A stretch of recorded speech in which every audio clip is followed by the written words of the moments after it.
Yes. नमस्कार विद्यार्थियों, उत्कर्ष online classes में आप सभी का स्वागत है। बड़े लंबे इंतजार के बाद आखिर आपके पाठ्यक्रम का पूरा विवरण दे दिया गया है।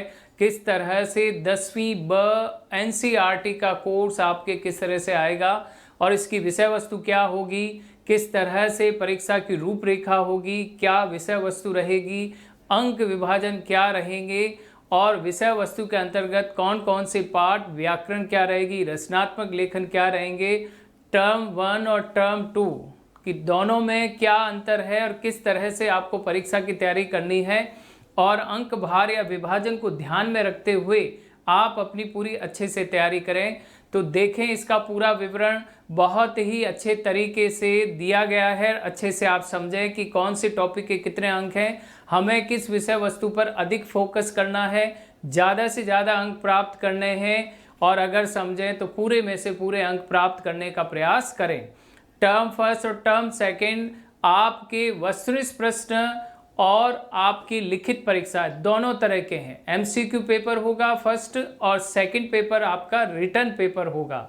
दोनों में क्या अंतर रहेगा, अंक विभाजन क्या रहेगा, क्या पाठ्यक्रम रहेगा, इसके बारे में हम अब चर्चा करेंगे कि वास्तव में क्या विषय वस्तु बोर्ड ने रखी है और किस तरह से हमें इनका या इस विषय वस्तु को किस तरह से तैयार करना है। तो देखें, कक्षा 10वीं ब पाठ्यक्रम विनिर्देश 2021-22 के लिए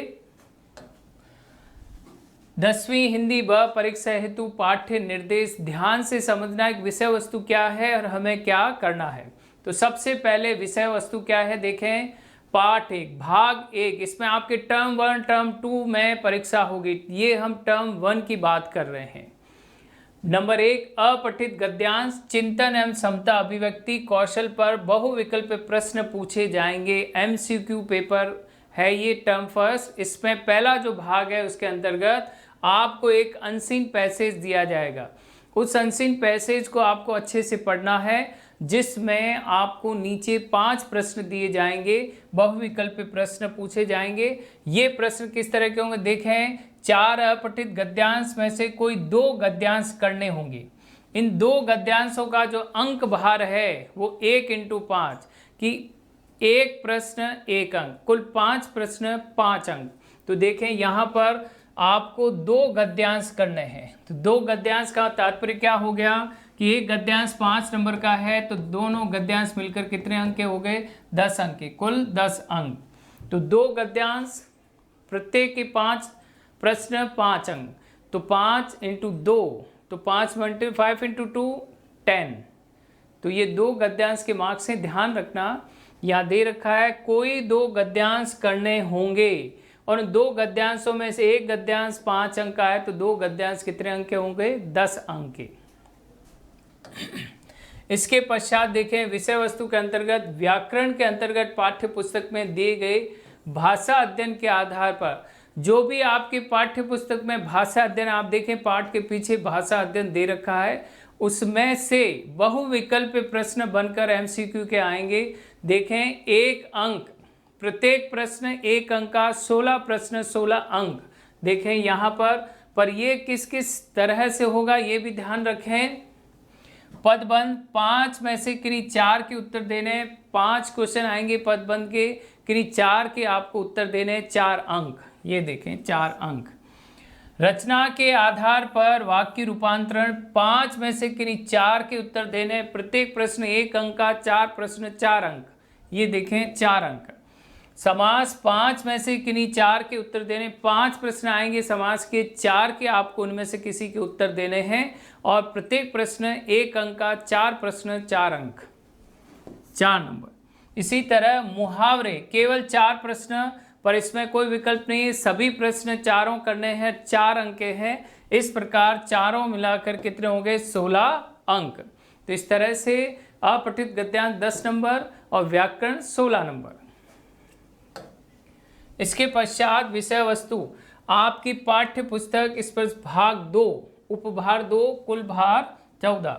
तो देखें, इसमें काव्य खंड पठित पद्यांश की जो भी आपकी पाठ्य पुस्तक है उसके पद्य भाग से संबंधित प्रश्न आएंगे एमसीक्यू में। बहुविकल्पीय वस्तुनिष्ठ प्रश्न आएंगे।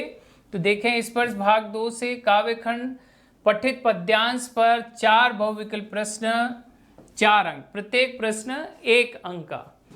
गद्य खंड 2 पठित गद्यांश पर 5-5 बहुविकल्प प्रश्न कितने आएंगे? 2 पठित गद्यांशों पर 5-5, अर्थात कि दोनों पठित गद्यांश आपको करने, प्रत्येक में 5 प्रश्न होंगे, 2 गद्यांश अर्थात 10 प्रश्न 10 अंक।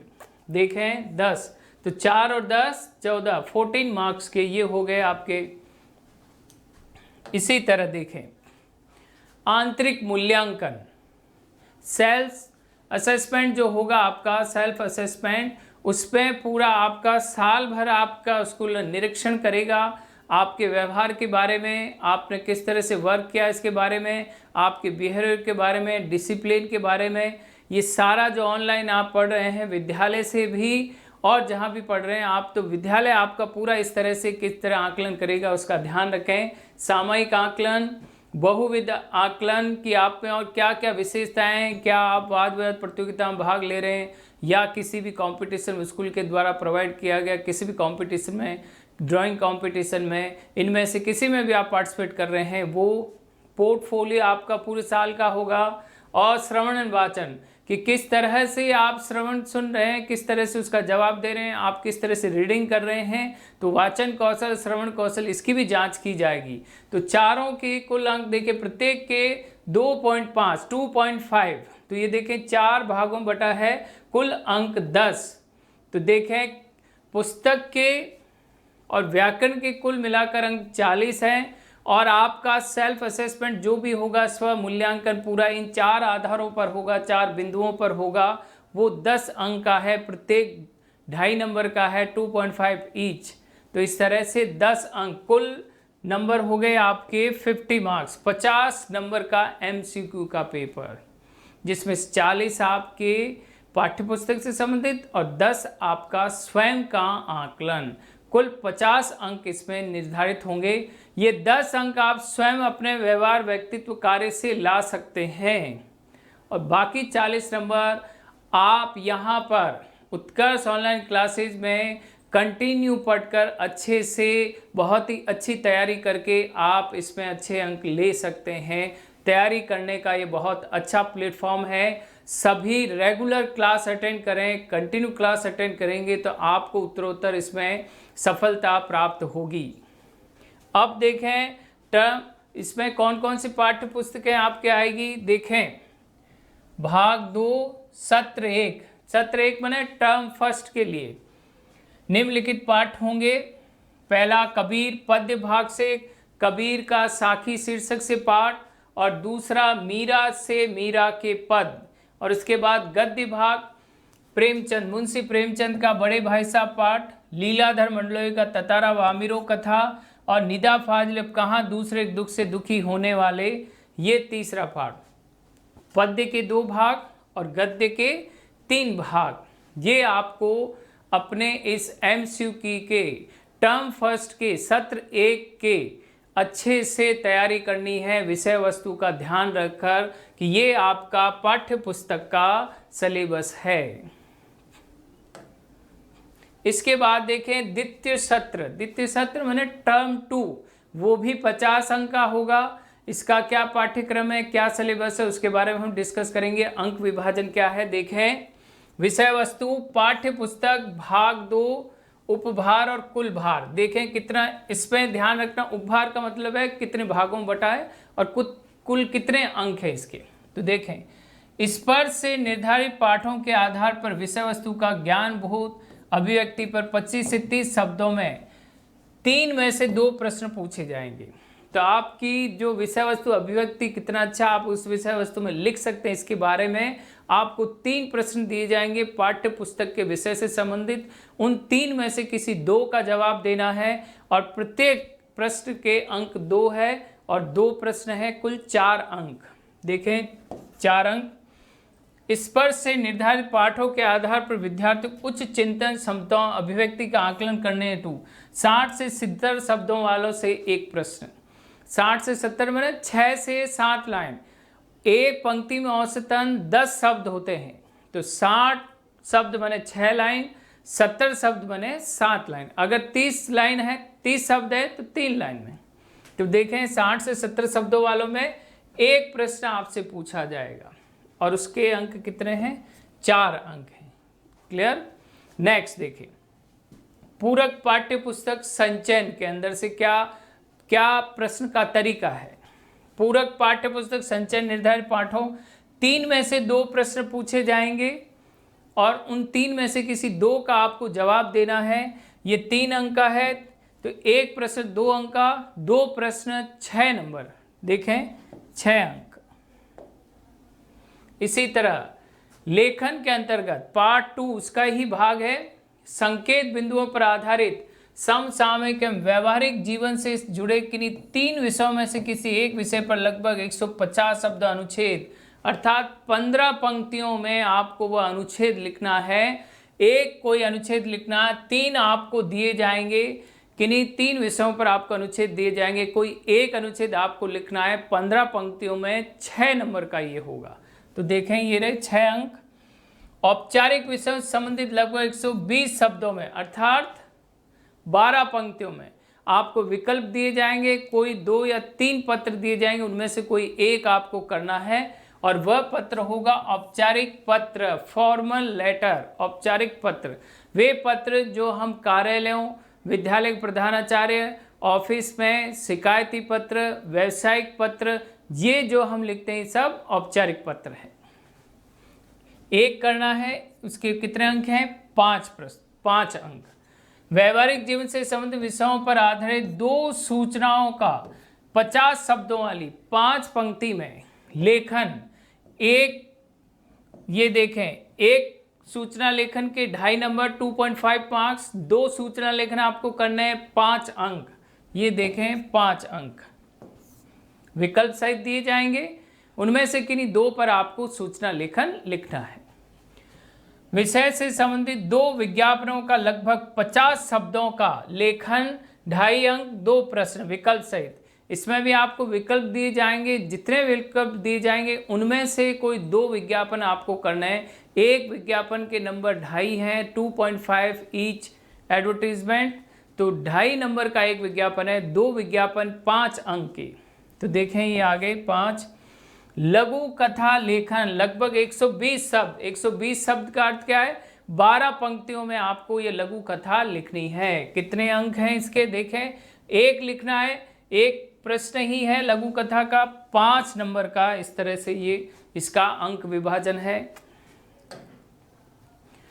अब इसमें भी आपका वापस फिर पोर्टफोलियो बनेगा, फिर आपका आकलन किया जाएगा, सेल्फ असेसमेंट किया जाएगा अच्छे से, सामयिक आकलन पर, बहुविध आकलन और पोर्टफोलियो पर और स्वर्ण वाचन फिर से इसमें होगा। ये भी 2.5 अंक के, 2.5 ईच, 4 हैं तो 4 into 2.5 10 मार्क्स। तो ये देखें 10 मार्क्स आ गए। इस प्रकार कुल 50 अंक का। तो 50 अंक टर्म 1 के और 50 अंक टर्म द्वितीय के। इस तरह से 100 अंक का है, जिसमें से 20 अंक आपके स्वयं के व्यक्तित्व, व्यवहार, कार्य, तरीके, उस सेल्फ असेसमेंट के आधार पर आपको अंक दिए जाएंगे, जो कि आपकी स्वयं की मेहनत होगी। अब देखें टर्म 2 के चैप्टर कौन कौन से हैं। मैथिली शरणगुप्त गद्य भाग में मैथिली शरणगुप्त, मनुष्यता, सुमित्रा नंदन पंत, ये पद्य भाग है। मैथिली शरणगुप्त मनुष्यता, सुमित्रा नंदन पंत पर्वत प्रदेश में पावस, कैफी आदमी कर चले हम फिदा, ये 3 पद्य आपके टर्म 2 में हैं। अनुपूरक संचयन भाग 2, मिथिलेश्वर हरिहर काका, गुरुदयाल से सपनों के से दिन, राही मासूम रजा, टोपी शुक्ला, ये संचयन के 3 पाठ आपके इस टर्म 2 में आएंगे। और उसके बाद गद्य भाग, रविंद्र केलकर, पतझड़ में टूटी पत्तियां, झेन की देन, हबीब तनवीर का कारतूस। तो 2 गद्य भाग से, 3 संचयन से और 3 पद्य भाग से। इस तरह ये आपके टर्म 2 का सिलेबस है। बहुत ही संतुलित सिलेबस है और बहुत ही आसान सिलेबस है। आप उत्कर्ष ऐप से कंटिन्यू पढ़ते रहें, लगातार पढ़ते रहें। सारी विषय वस्तु यहाँ पर MCQ हर 15 दिन में आपके एमसीक्यू का टेस्ट हो रहा है पूरे व्यवस्थित। बोर्ड ने तो अब एमसीक्यू का विकल्प रखा है, लेकिन उत्तर ऑनलाइन पहले से ही आपको एमसीक्यू का अभ्यास करवा रहा है और लिखित परीक्षा की भी तैयारी करवा रहा है। हर 15 दिन में आपकी दोनों टर्म के एग्ज़ाम पहले से ही तैयार है, बोर्ड अब तैयार हुआ है। तो इस तरह आपकी तैयारी पहले से ही सतत चल रही है और लगातार आप तैयारी करते रहें तो परीक्षा में निश्चित रूप से 100 में से 100 अंक जरूर आप प्राप्त करेंगे। बुक कौन कौन सी? इस पर भाग 2 एनसीईआरटी नई दिल्ली द्वारा प्रकाशित नवीन संस्करण और संचयन भाग 2 एनसीईआरटी नई दिल्ली द्वारा प्रकाशित नवीनतम संस्करण। तो नवीनतम संस्करण को ही आपको बुक को लेकर आना, उसे पढ़ना है और आप परीक्षा में सफल हो। पहले से ही मैं आप सभी को शुभकामनाएं देता हूं। धन्यवाद।